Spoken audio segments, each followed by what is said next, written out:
Oui, soit Jésus-Christ. Amen. On y croit ou pas? On y croit? Mais répondez. Dites-le avec le cœur, dites-le avec les organes, dites-le avec les sentiments.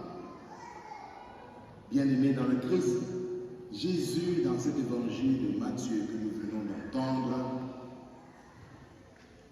nous invite à marcher à sa suite.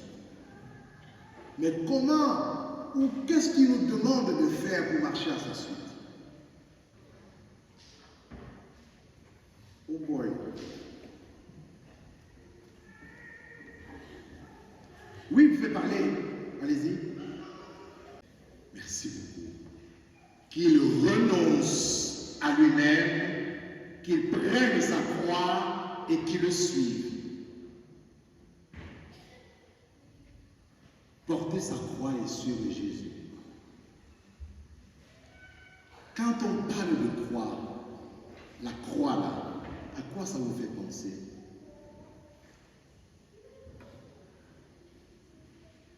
La croix vous évoque quoi? À part la mort de Jésus là. La croix dans nos vies là. Là, la souffrance. Les échecs. Les épreuves. Mais comment donc Jésus peut nous demander de porter notre croix pour le suivre? Qu'est-ce que nous comprenons là-dedans? Porter sa croix, c'est quoi? Oui. C'est une façon de dire que quelles que soient les difficultés que nous allons rencontrer au quotidien dans la vie, nous devons toujours nous tourner vers lui, nous devons toujours faire confiance et tout ira pour le mieux. Merci. Quelles que soient les difficultés et les épreuves dans la vie, nous devons toujours nous tourner vers le Seigneur avec espérance. J'ai paraphrasé. Quelles que soient les difficultés, je vois que plusieurs parmi nous portons une croix sur notre cou.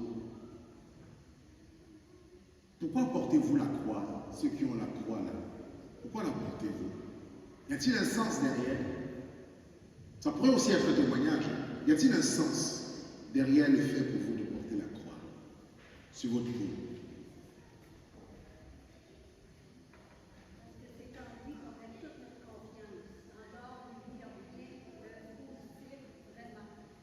Wow! Parce qu'en lui, vous mettez toute votre confiance. En dehors de lui, rien d'autre. Donc moi, quand je vous vois avec la croix, je vois ma soeur dans le Christ qui affirme, en dehors de Jésus, c'est quoi que je porte? Il n'y a rien d'autre. Amen. Et les autres?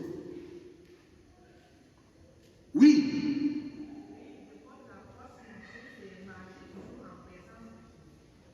Je porte la croix sur mon cou parce que pour moi, ça me dit que je marche toujours en présence de Dieu. Voyez-vous, bien aimés dans le Christ, nous avons des symboles et les symboles doivent être par là. Je marche en présence de Dieu. Ça veut dire, oh, si tu viens vers moi avec de mauvaises intentions, tasse-toi, tasse-toi. Parce que je marche avec Dieu. Amen. Portez la croix fièrement. Bien aimés dans le Christ, nous avons dans nos maisons la croix.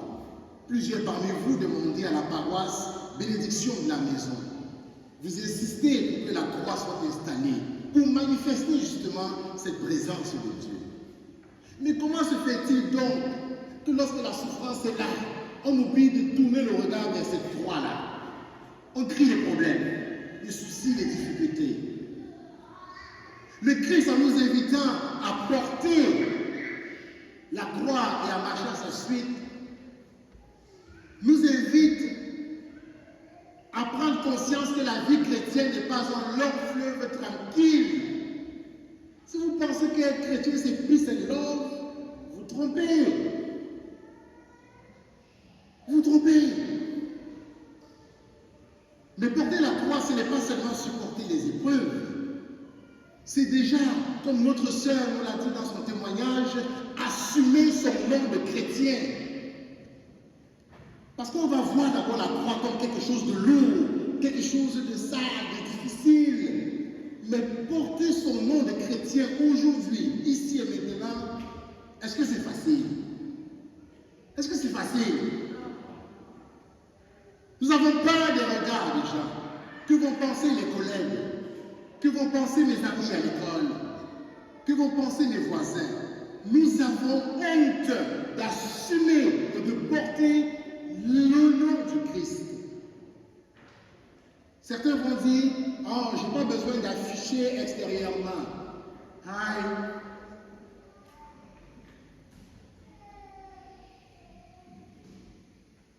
C'est avec fierté, bien-aimés dans le Christ, que nous devons signifier que nous appartenons à Jésus.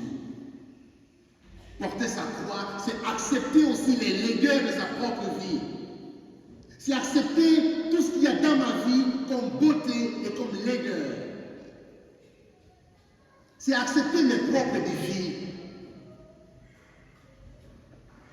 Sans envier l'autre, sans jalouser, sans regarder toujours l'herbe qui est verte dans la cour du voisin, sans penser que la croix de l'autre est plus légère que la mienne. Porter sa croix, c'est concret au quotidien, bien-aimé dans le Christ. Alors que certains reprennent le chemin de l'école, plusieurs ont déjà partagé leur anxiété. Le Christ ne nous dit pas d'abord de porter la croix. C'est un second. Il nous invite à poser d'abord un premier geste. Renoncer à soi-même. Renoncer à soi-même.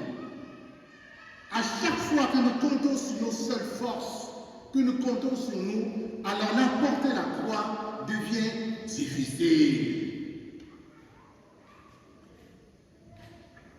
Mais pourtant, la vie chrétienne, c'est un chemin de croix.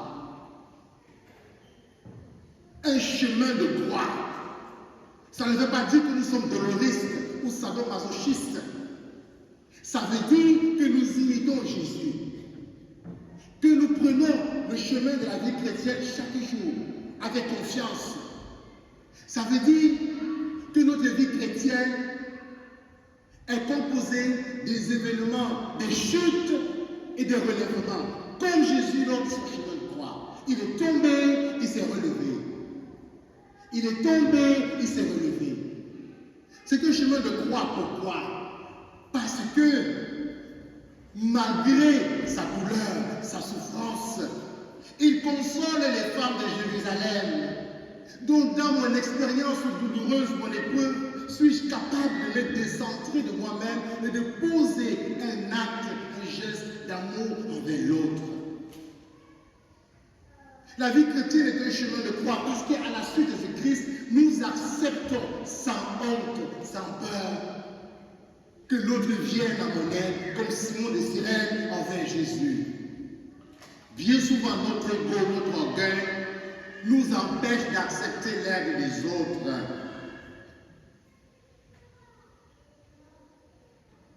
La vie chrétienne est un chemin de croix. Mais un chemin de croix qui nous conduit à l'espérance de la vie éternelle.